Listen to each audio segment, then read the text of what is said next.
All right, so I'm really excited to be sitting here with Kate Jordan and Bruno Augusto of Arts and Above. And I wanted to talk a little bit with you today. I know you have a big performance coming up, but I wanted to get into more of the basics of what brought you all to dance. So could each of you talk about that? Mm-hmm. Sure. I came to dance because I heard there was a class that they played Paula Abdul and Janet Jackson music, and a few of my friends were attending, so I wanted to be a part of that class. I was 7 years old. I loved the class and quickly fell in love with dance. I think what hooked me the most with dance is how many ways I'm challenged through dance. In school, I excelled at school. It was very easy to me, very linear, public school. If I got this score right, I got to move on to the next level, you know?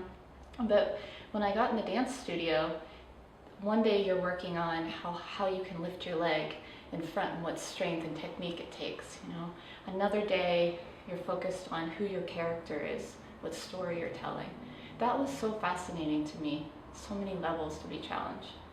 So by age 10, I knew I wanted to pursue dance at a more aggressive level than the recreational place I was at. So I sought out professional training and haven't stopped. Thanks. What about you, Bruno? I think music was what drew me to dance. I started way too young to even say this is what I want to do. I was 5 years old, and I started in ballet. It was Russian ballet. There was a little school in my country, my little city, now a big city. Did your family get you involved? My mom, she always wanted to be a ballerina, but she couldn't afford it when she was young. But anyway, yeah, so I started as a 5-year-old in ballet, but piano mostly, you know, I really enjoyed music.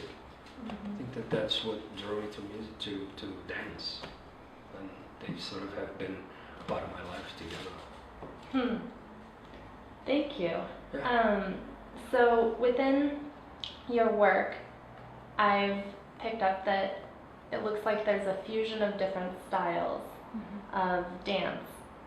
What would you say are the styles that you incorporate into your work? Obviously, I think it's our background, you know.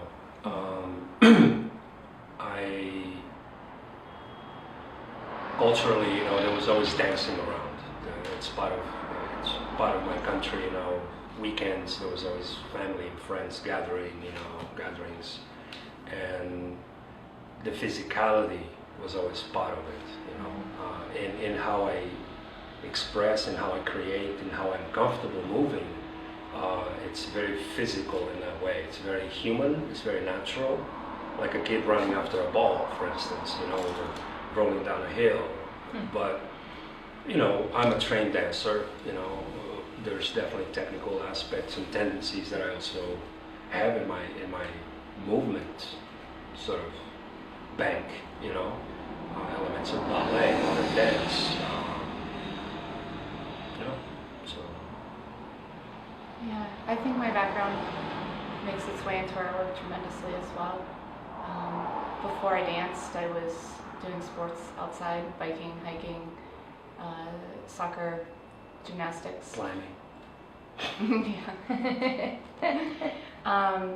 And then my more traditional training in ballet and some European contemporary dance approaches, American modern dance as well. Those make their way into the works, of course, but the works are really driven by the concept. We continue to go back to why are we moving? Why do human beings move in the first place? I believe that starts with the heart. That's the first core of where our work comes from.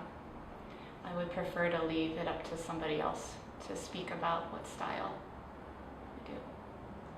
That really fascinates me personally because I've noticed that with performers, there's some performers who identify strongly with a style, and then other performers who like to leave that more open and flexible. And I know as you performed for an event with Danceador, we described you two as interactive performing artists, and that felt like it left the definition more open to allow for, you know, a greater freedom as artists to express whatever it was that your piece would be doing for our event. And so I thought that would be really interesting for viewers to know that some dancers or performers don't identify as strongly with one style or not. So thank you for sharing that. I think it's easier to go back after you've made a work and identify what style influences, if it leans stronger towards the interactive art side or towards the ballet side or modern dance side after you've made it, you know. But for us right now, we're always in the creation process, and it's a little bit more difficult to stop and give a general overview. But you can definitely look at each of our works and categorize them if you really want to. Yeah, that makes sense. I see what you're doing with your process. What would you say is the essence of your work in one sentence? It's human, you know, it's human. The work is human. It's about the reality of being human. It's not about princes and princesses and, you know, those things. It's human. It comes from real emotions, real feelings. That's what I would say. It's human. Would you like to add anything, Kate? I think it's those parts of the human heart that we're often tentative to put on display to others. So we just present that in a live performance setting, which I think is also extremely important. And I understand you have some upcoming performances. Could you tell us about your upcoming projects? We have so many upcoming projects. We'd love to hear that. Okay, well, let's do this together. We have Eon of Faith that we are premiering at Downtown Dance Collective. Coming up. It's a new evening length work. But we also have installation work. Yeah, it's based on democracy. I think it's the question. I think it starts with a question rather than a statement. What does democracy feel like to you right now? And we're going to do something with that. I think you are sort of a little bit in a part of the set of what that piece is going to be. We're also... Great timing, by the way. Exactly. Very pertinent. We also want to expand a work that we've done as a duo, but we want to do it with the community in some shape or form. It's called Humans Blossom. And it's the expression of love in many different ways. You know, there's love between a brother and a sister, or a father and a daughter, or a mother and a son, or a husband and a wife.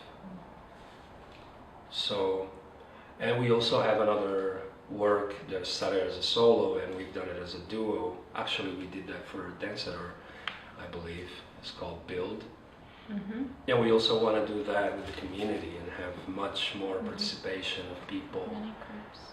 And that one is rather colorful, even though it deals with obstacles. It's called Build for a reason. I think we like to destroy the things we build, and we build things after the things we destroy. So it's kind of this cycle of life.